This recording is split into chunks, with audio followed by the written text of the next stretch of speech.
Hello, this is Victor at RestoreYourMercedes.com. This video is for Gregory in Louisiana, and we have two units here: the wiring harness, lower harness, starter alternator harness, and throttle body. So the wiring harness is done.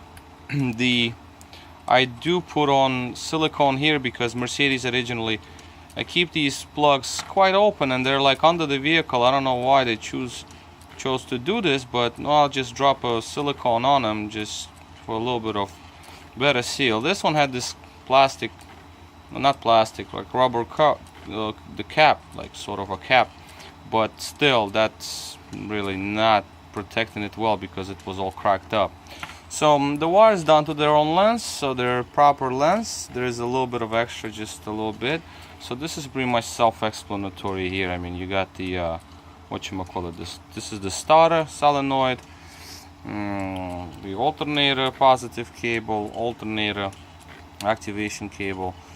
This, I believe, is the oil pressure sensors, and this is oil level switch. Okay, so this is basically all. Connector nice and sealed, all ready to go.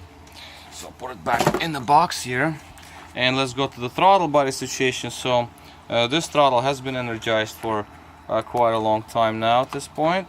As you can see, the temperature on the unit, this is about over 100. So this is usually the hottest they get in ambient temperature, that is, as we have right now, being around 70 or so, say 74. As you can see, cold unit is like 74. So this unit has been energized and has been working for quite a bit, and that is to see if coil is okay. So what can I say about this? I mean, this isn't a bad unit, actually. I've seen way worse than this, so this is okay. Wires were really bad in the shape. They were like all shorted out and connected with each other, so obviously not good. So hopefully the control module is still okay. On the other side, we still have original gasket here, which isn't damaged, so I left it. If you want to reuse it, you can. Usually it seals back well, although obviously I recommend using new gasket here. This is how unit cleaned off. It cleaned off nice and clean. I'm pretty happy with it, so I didn't really have to use very harsh methods of cleaning it, so this is nice. Okay, now let's look at readings from e-gas module that this unit is connected to.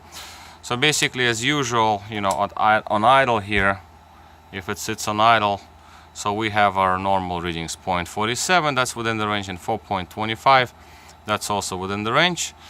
On off, on the micro switches, like I said in each and every video, sometimes they just jump by themselves.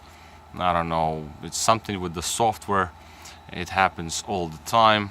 So right now, when we open the throttle, they should change over, as you see, off, on.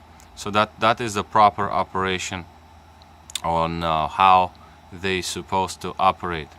So we had it on, off, on idle, and once throttle opens, they change to off, on.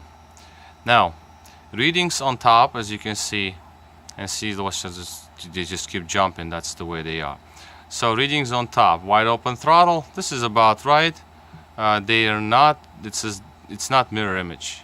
When you go from idle to wide open throttle, there's always a difference, but this is basically what computer sees. It does see voltages change, and a coil works, throttle is active, so there are no errors here, and basically this is finished and it's pretty much ready to go, and it's all cleaned off. I'm gonna leave it on the bench for a little bit before next unit goes on, and off it goes back to Louisiana.